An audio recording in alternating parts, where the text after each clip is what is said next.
নমস্কার বন্ধুরা, আপনারা সবাই কেমন আছেন?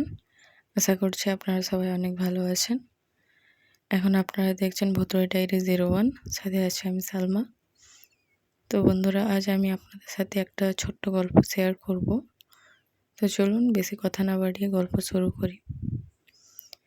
তো গল্পের নাম হলো পোড়া বাড়ির কান্না।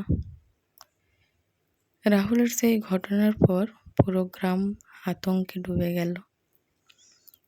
কেউ আর সন্ধ্যার পর বাড়ির বাইরে বের হতো না, কিন্তু রাহুল, সে যেন আগের মতো নেই।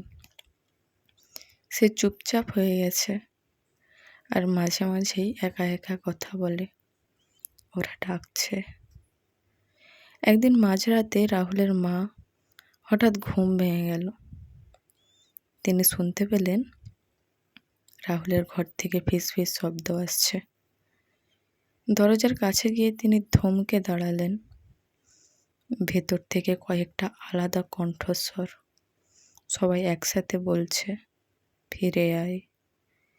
সাহস করে দরজা খুলতেই ঘরের ভেতরে কেউ নেই, কিন্তু জানালাটা খোলা, আর পর্দা বাতাসে উঠছে। রাহুল নেই।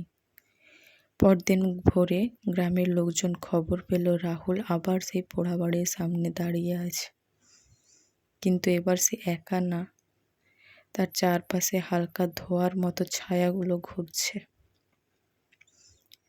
গ্রামের কয়েকজন সাহস করে তাকে ডাকলো, রাহুল, ফিরে আয়। ধীরে ধীরে রাহুল মাথা ঘুরিয়ে তাকালো। তার চোখ পুরো কালো হয়ে গেছে। সে ঠান্ডা গলায় বলল, ওরা একা না, আমিও এখন ওদের একজন। হঠাৎ পোড়া বাড়ির দরজা নিজে থেকেই খুলে গেল, আর ভেতর থেকে আগুনের মতো লাল আলো বের হতে লাগলো। ছায়াগুলো একসাথে রাহুলকে টেনে ভেতরে নিয়ে গেল।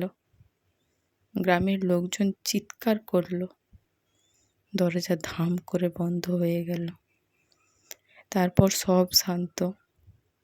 কিন্তু সেই রাতের পর থেকে অমাবস্যা এলে শুধু কান্না না, এখন শোনা যায় একটা ছেলের কণ্ঠ, আমাদের সঙ্গে থাকো। গ্রামের লোকজন বলে যে একবার ওই পোড়া বাড়ির কান্না শুনবে, সে আর কোনোদিন সত্যিকারের একা থাকবে না। তো বন্ধুরা, গল্পটা এতটাই। কেমন লাগলো অবশ্যই জানাবেন। আশা করছি ভালো লেগেছে। ভালো লাগলে অবশ্যই লাইক, কমেন্ট, শেয়ার করবেন এবং ফলো করে পাশে থাকবেন। তো বন্ধুরা, আজ এতটাই। কাল আবার দেখা হচ্ছে নেক্সট কোনো একটা ভিডিওতে।